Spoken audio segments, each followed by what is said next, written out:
I doubt any of these are any good, but I bet that felt better than doing crack. Yu-Gi-Oh! Is something that I've always come back to. I loved it as a kid, but eventually I hit the stage where I thought it was for babies. I've picked it up off and on again since then, and every time I get back in, it's like I never left. Without a doubt, it's a comforting nostalgia thing, but regardless, I love it. That's right, we're talking about the games, the anime, the manga, and especially the trading card game.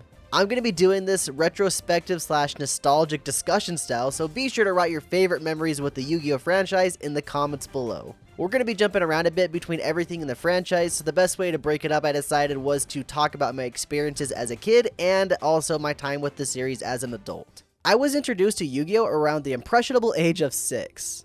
Now, I can't be positive about this, but I think it's a safe assumption to say that the first thing that I saw was the anime. Being a younger brother, you tend to be interested in just about anything that your older brother is into. So back in around 2002, I started to watch the original Duel Masters anime with my brother every single Saturday on the 4Kids channel. Thanks to the anime, the Yu-Gi-Oh! Franchise spiked in popularity. It didn't get as huge as Pokemon, but this jump in fame was pretty comparable. While the Pokemon boom was much larger and had a longer lasting impact, many older kids had started to think that it was for babies. And with the increasing popularity of Yu-Gi-Oh!, it was only natural that the more mature Pokemon take its place. Kids stopped wanting to be Ash Ketchum and instead wanted to be Yu-Gi-Moto. And with this more radical design, I'm sure many parents were overjoyed when the Halloween season came around. Yeah, Yugi has some crazy hair, but no one ever talks about his outfit. On the surface, it's a typical delinquent take on the traditional Japanese school uniform, but when he takes off his jacket,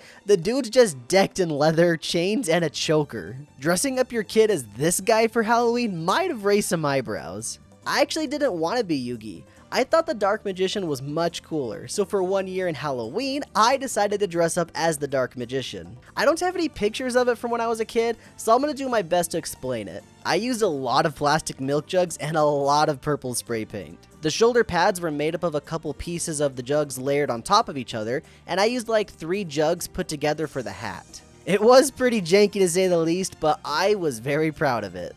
In 2004, the Yu-Gi-Oh! Movie premiered in theaters across the United States. I had to see this movie, and luckily, in the town over from where I grew up, there was a theater playing it. Also luckily for me, my brother and his friend were still into the series at the time and wanted to go see the movie as well. Even though I was a couple years younger, I was still fortunate enough to tag along with them. Shout out to my mom for driving us. For seeing this movie in theaters, everyone with the ticket was given a promotional pack with 1 card that was featured in the movie. There were 4 different cards available, so between the 3 of us, we had a pretty good chance of getting the card everyone wanted, Blue Eyes Shining Dragon. Sitting in the theater before the movie started, I opened my pack and I got Pyramid of Light. My brother opened up his and he got Wadapon. I don't really think he cared all that much because he didn't really collect the cards, he was just excited to see the movie. My brother's friend opened his pack and lo and behold, he pulled Blue Eyes. I was already pretty disappointed with my pull, but to then see my brother's friend get the best one, I was extremely jealous. A part of this nostalgia trip, I made a questionable decision, and I purchased my own Yu-Gi-Oh! The Movie booster pack. Just like I described earlier, I opened one of these as a kid when I first went to the movie, and I decided I wanted to see if I could get a redemption and pull something better than Pyramid of Light. So in this pack, there is 1 card. You can pull Pyramid of Light like I did as a kid. You can pull Watapon, Sorcerer of Dark Magician, and Blue Eyes Shining Dragon. Now, obviously, I want to pull Blue Eyes Shining Dragon, but let's be honest, I'm gonna get Pyramid of Light. I don't even know if I'd be mad if I got Pyramid of Light because, I mean, that's what I got when I was a kid. Sorcerer of Dark Magician would be cool. Yeah, I'd be okay with that. But Wadapon, I don't want to get Wadapon. Yeah, I'm gonna do my best to open this, and we're gonna open this on the camera and, like, show you what I get. So bear with me, you might see some cuts. It's extra hard to open up these packs because of the fact there's only 1 card in them.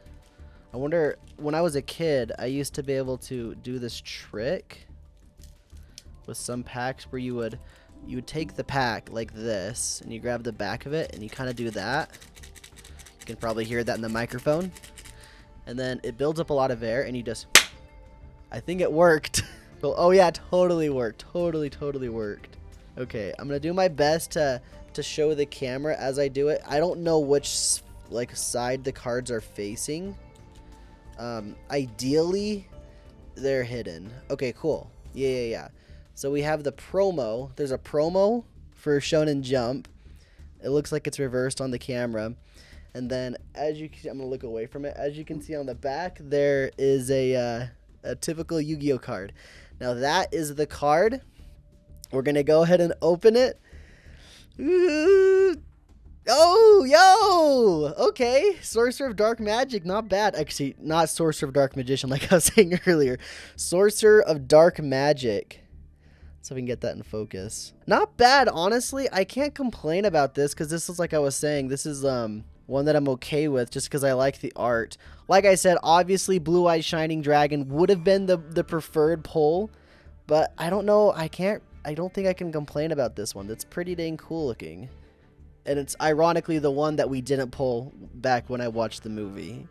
Anyway, back to the video. The original anime series was all the rage. Not only was a TV show about people playing card games actually exciting, it doubled as a fantastic advertisement to get kids wanting to own the cards themselves. My brother and I were no different, and we were able to convince our mom to get us Starter Deck Joey and Starter Deck Pegasus. We tried learning how to play, but honestly, I don't really remember ever actually playing seriously against my brother with those decks. They essentially became just something fun to look at.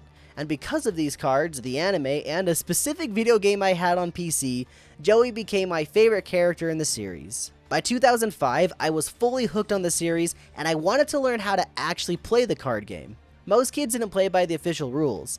Usually the way people played was by stacking their deck with the strongest monsters, and flipping them over comparing whose monster was the strongest. And who could blame them? Yu-Gi-Oh! Was a relatively complex card game back then, even more so now. I, however, was in the minority, and I tried to follow the rules while playing.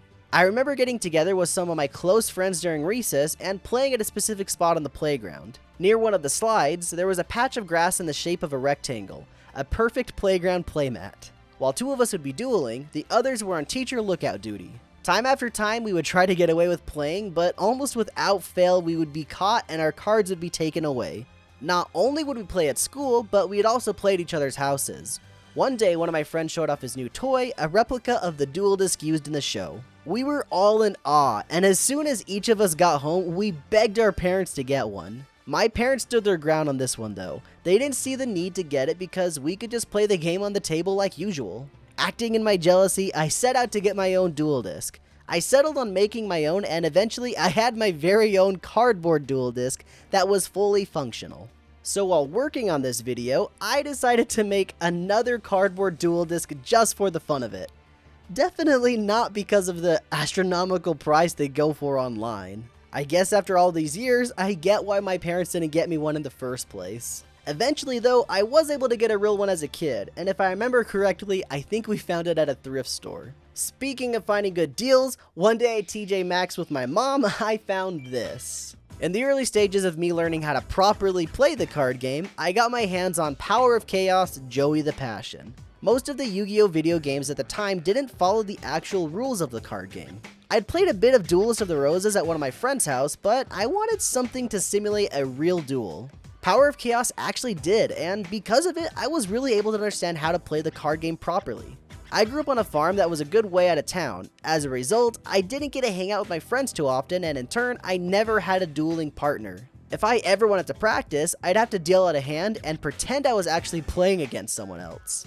When I got the Power of Chaos game, I was finally able to play against something, in this case a computer themed off of Joey Wheeler. The game doesn't really hold up today, but I loved it back then, and thanks to it, when I was finally able to participate in a real tournament, I wasn't completely clueless. Jumping forward a year or so to 2006, I found about a weekly tournament that took place in the town over from us. I loved going to those tournaments back then. Just about every week, I would beg my mom to take me over to the tournament on Saturday, and reluctantly, she would. Most of the time, I would go alone, but my mom would prefer it if I was able to get one of my friends to go with me. Rightfully so, of course. Any parent would be nervous to leave their 10-year-old kid at some store in a mall with a bunch of 20 or 30-somethings. Of course, none of us ever really played all that well. We knew how to play, but none of us had the good or meta cards that were needed for the decks at the time. For a 10-year-old kid that was using the internet to find out about tournaments in the town over from him, it never occurred to me to look up good decks or net deck online. All of the decks that I built were all my own,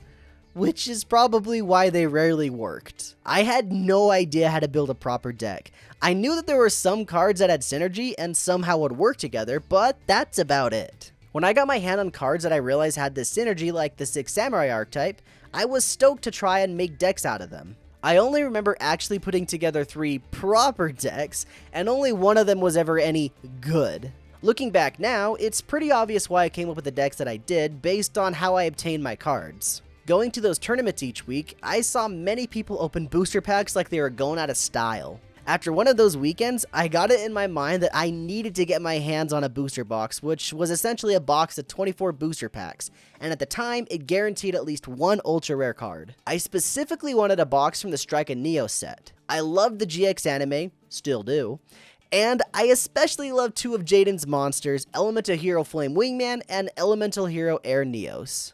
It just so happened that Air Neos was the cover monster of the set Strike of Neos. I pleaded with my mom to get a booster box. I begged and begged, showing her over and over the specific one I wanted. One day, I finally got a booster box of Strike of Neos. It wasn't a real booster box, it was actually about 20 or so loose packs. My mom intended to get a whole box, but the store only had 20 packs in stock, so she just bought all they had. I vaguely remember my mom being a bit concerned about it not being a legit box, but I wasn't in the slightest. I was a bit sad because I didn't end up pulling an ultra rare card, but I also remember not caring in the slightest because I just opened like 20 packs in one go. I was also incredibly happy to have a mom that cared enough to not only buy the packs, but also to make sure that she got the right set of the ones that I wanted.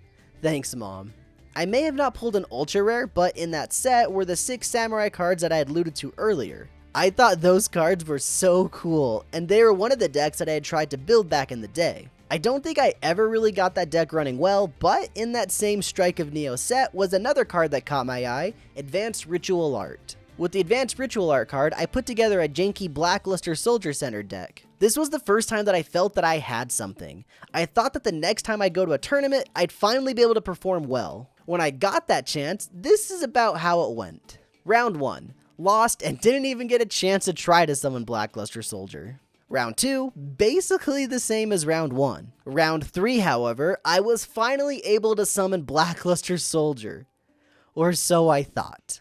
During this duel, I was playing another kid who happened to be deaf. I knew this kid from prior tournaments, they were regular to the card shop after all. We would duel in an unnerving, to me anyway, silence. As we played, my turn came around again, and I finally drew Advanced Ritual Art. I played it and summoned Blackluster Soldier, and I specifically remember leaning back in my chair with the, yeah, that just happened facial expression. The kid picked up my cards, looked at them, and then placed them into the graveyard. I was shook. What could I do? I was already a fairly quiet kid in public, even more so when interacting with people who had a disability. So I just let it happen. I continued my turn and just pretended like it never happened. That interaction stuck with me to this day. I was sure what I did was legal, but I just couldn't figure out why they would just discard my cards as if it was an illegal play. Regardless of my win rate at these tournaments, I still did love going to them. One of those Saturdays, I learned about a special tournament called a sneak preview that would be happening the week after. Sneak previews are events that let players get their hands on unreleased cards. Players would get a couple packs from the set that would be released publicly a couple weeks later, create decks with them, and then duel each other. Sneak previews are so much fun. I loved going to them as a kid, and when I played the Pokemon trading card game, I loved going to their pre-releases. One of the sneak previews I went to back in the day was for the set Force of the Breaker. This one stuck in my memory for 2 reasons: the Crystal Beast archetype, and I won a shirt. I don't have it anymore, but it was still pretty cool. This brings us to the third and final deck that I remember making as a kid, Crystal Beasts. I put the deck together, and then I thought about another card that would be perfect for it. Hamon, Lord of Striking Thunder. I needed this card. Just by reading the text on it and the Crystal Beasts, I felt that they were made for each other. I don't quite remember how I got my first copy, but I do know that I was able to get a second copy for my birthday from my sister out of a tin. Come to find out years later, it was actually a deck that people had put a bit of thought into. It didn't really see any play in official tournaments, but googling Hamon Crystal Beast does bring up some hits. Kid me was definitely onto something. The other reason I love Crystal Beast as much as I did was 100% because of the GX anime. The Yu-Gi-Oh! GX anime is a direct sequel to the original series, but it follows a whole new cast. GX was my favorite show for many years.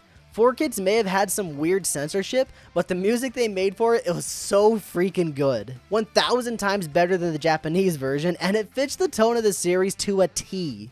Jaden is also easily my favorite main character. He was always so positive, confident, and willing to keep trying. I think he is great. Sure, he's a bit much at times, but I can't not smile when he's on screen. I rewatched a couple episodes recently, and it holds up with nostalgic eyes surprisingly well. The 4Kids censorship honestly isn't all that apparent either. Some clothing adjustments here, some hot sauce there. I wasn't lying about the censorship, however, episode 9 was a bit of a doozy. This episode revolved around Chumley. His dad showed up telling him to drop out of school and come back to work for the family hot sauce company. As a kid, I didn't think anything of it, but as an adult, I started having some serious questions when I saw the cat drinking hot sauce. Even still, the GX era of Yu-Gi-Oh! Will probably always be my favorite. Near the end of the GX era was when I started to think that I was getting a bit too old for Yu-Gi-Oh! One of the last things that I really remember before jumping ship was playing the Yu-Gi-Oh! GX Tag Force game on the PSP. This is another game that follows the rules of the card game, and honestly, it's still a ton of fun today. I never realized until revisiting it for the video, but it's basically 50% duels and 50% dating sim, similar to another franchise that I like a lot. Guess that explains a lot about myself. And that was it for a while.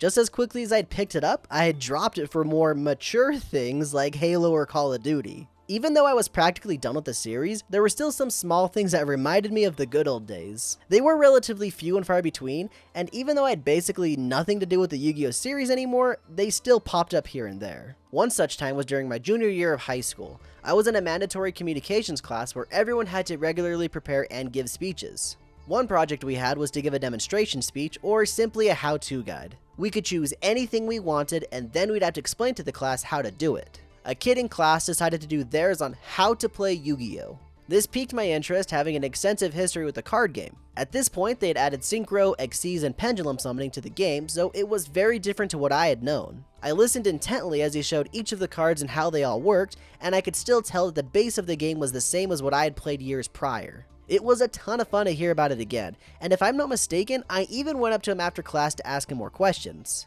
After that, I would see Yu-Gi-Oh! Come up randomly for a couple more years. At some point, I had found the Yu-Gi-Oh! Abridged series by Little Karibo on YouTube, and that was a whole other ride entirely. To this day, I still think that some of the jokes in that series are some of the funniest crap I've ever heard. Yugi, I think I'm pregnant, and you're the father. Some of the lines have aged poorly, but I'm impressed that a lot of it still holds up today. More years went by, and I made a friend that played the TCG regularly. I had a sort of soft reintroduction to the series at that point, and I picked up a couple structure decks to play with him. I lost every time without fail, but I still had a lot of fun. I got the Blue Eye structure deck and Yugi's legendary decks, and a short while later after that, I picked up legendary decks too. These were totally nostalgia bait. They had virtually zero playable cards, but my nostalgia ate them up. Eventually, I moved away from that friend and lost contact with him, so once again, my interest in the Yu-Gi-Oh! Franchise vanished. That is until I started getting recommendations on YouTube for a specific video series. Out of the majority of YouTubers that I watched growing up, the one that I actually kept up with, because I still enjoyed their content, was Shady Penguin. I honestly didn't watch his stuff too regularly, but oftentimes I would put on his videos in the background while doing something else. Late in 2018, he started a Let's Play series of Yu-Gi-Oh! The Sacred Cards. I became very interested in this series very quickly. The game didn't follow the rules of the TCG, but because of nostalgia and Shady's commentary, I kept up with it and the following series as it was released. Watching this series led to a slew of Yu-Gi-Oh! Content being recommended to me. I didn't watch any of them, however, one of those recommendations eventually did catch my eye. I was recommended to watch Returning to Yu-Gi-Oh! By Ruggles. This video struck a chord with me. Yu-Gi-Oh! Aside, I've loved just about every card game I've played. I got into Magic for a time, Hearthstone was a ton of fun for me when it was first released, and of course the Pokemon trading card game was where a lot of my disposable income went for a good year or two. Even with all of that, Yu-Gi-Oh was the first card game that I got into, and obviously it had stayed with me in the back of my head for all of those years. So when I saw Ruggles' video, I was immediately hooked and I wanted more.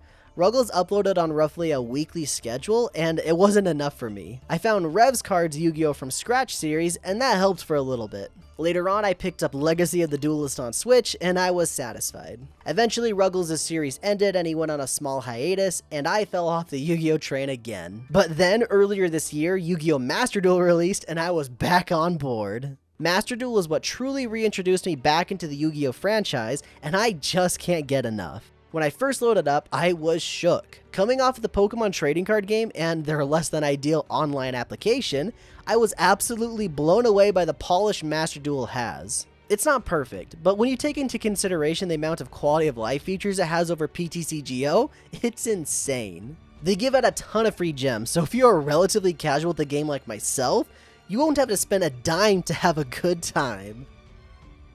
I'm a little over 40 hours deep and haven't put any money into the game, and I have 3 fairly competitively viable decks. I say fairly because I'm not following the meta 100%, instead I'm building decks that I want to play. The first deck I built when I first booted up the game was a modernized 6 Samurai deck. Unlike other trading card games, Yu-Gi-Oh doesn't do a rotation. This means that you aren't restricted to only newer cards. In Yu-Gi-Oh, you can use any card that has ever been printed all the way back to the beginning, save for the banned cards. Along with this, older card archetypes will still see support so that they can still be relevant when newer and stronger cards are released. When I made the 6 Samurai deck, it was fun to see what was still played from back when I first tried to build it. This was the same for my next 2 decks, Cyber Dragons and Heroes. Ever since I was a kid, I loved Cyber Dragons. They look so freaking cool and they always seem to be powerful. Back then, I could never afford to build a complete Cyber Dragon deck. But with Master Duel, I was finally able to make a fun and viable deck out of them. I'd love to get into the actual TCG, but there are some reasons why I can't. Location is a big one. I'd have to travel around 40 minutes just to play a local tournament. And the other is the ridiculous price that some of the staples go for. I heavily considered building an IRL deck, but after seeing the total cost on TCG Player, I noped out of there. I'll stick with Master Duel for now. You can't beat free. Master Duel was the straw that broke the camel's back. After getting into Master Duel, I eventually took an even deeper plunge into the franchise as a whole. I started to watch the Yu-Gi-Oh anime series that I hadn't watched before, I picked up some more Yu-Gi-Oh YouTubers, and I even read some of the Yu-Gi-Oh manga. As such, I started this deep dive with the Yu-Gi-Oh 5Ds anime. Going into 5Ds, I had heard that it was one of the better ones when it came to actual plot, and they're right. I could tell right from the start that the story was actually something that was trying to be interesting. Duel Masters and GX have their place and would try to tell an intriguing story, but 5Ds does it better. Although the absurdity of the situation does make me laugh out loud at times. The plot and the characters all take themselves way too seriously, and when you realize what is actually happening, you can't help but laugh. The thing that gets me the most is the police chases. Setting aside card games on motorcycles, you have this situation where if you're being chased by the cops, all you gotta do to get away is beat them in a duel. I guess if anything, it sets up that the world that they live in is based around card games. Before all of that, the anime and even the card game, there was the manga. While getting back into Yu-Gi-Oh this time, I decided to go where the series began. Yu-Gi-Oh began publishing in 1996 in the Weekly Shonen Jump magazine. It's crazy to think that this franchise is actually as old as I am, but it really wasn't this first manga series that blew up. The original manga series is not the same as the anime series that most of us grew up watching. The gist of the manga was each chapter, Yugi would go out and play some game against this week's bad guy. One of these games played was basically the Yu-Gi-Oh card game beta. The manga became pretty popular, especially after the Duel Monster chapters, so much so that Kazuki Takahashi did a soft reboot of the series with a focus on the card game called Yu-Gi-Oh! Duelist. This is what we see in the anime, along with some of the plot points found in the original manga. I read the original Yu-Gi-Oh manga, and I can't honestly say that I liked it. To me, it was incredibly boring. Each chapter seemed like a rehash of the last. However, this isn't the case with all of the Yu-Gi-Oh manga. The Yu-Gi-Oh! Duelist manga isn't that bad. It's basically just what we see in the anime, so it isn't the best, but it's still not that bad. The Yu-Gi-Oh! GX manga, on the other hand, was a lot of fun. I really enjoyed reading through the series, and it's a completely different story than the one found in the GX anime. It had a more serious and dire tone, the cards used were more modern, and at the end of each chapter there was a nice little comic strip from the mangaka. It's a quick read, so if you're a big fan of the GX area of Yu-Gi-Oh!, I highly recommend you check it out. And that just about does it. Currently, I still play the card game on Master Duel, and I'm still watching through the 5D series. I've also been watching more Yu-Gi-Oh!-centric YouTube channels as well. It's been a blast getting back into it again, and I'll probably keep up with it for some time. I'm betting that my interest in Yu-Gi-Oh! Will probably fade like it has in the past, but someday in the future, I'll probably jump back in, because however many times I've tried, I can't quit Yu-Gi-Oh! That's cool though, I got the freaking Karibo. Look at that! The cute little Karibo with the magician hat. Thank you all for watching my video on Yu-Gi-Oh! I hope you have enjoyed as much as I have. It's been so much fun to go over this series like I have, and oh man, it's just so many good memories from this series. It's been a blast. Really want to just shout out my mom, because I was realizing as I was writing the whole script how much she actually did for me as a kid, as well as, I guess, let me get into Yu-Gi-Oh! If you will. Thank you again, Mom. I love you. Appreciate you very much. And I also love our Patreons. Check them out. Thank you guys for supporting us on Patreon. And if you guys are interested in supporting us, seeing behind the scenes on stuff that we do on our channel, you can check us out on Patreon as well. Thanks again for watching, and as always, keep it rad.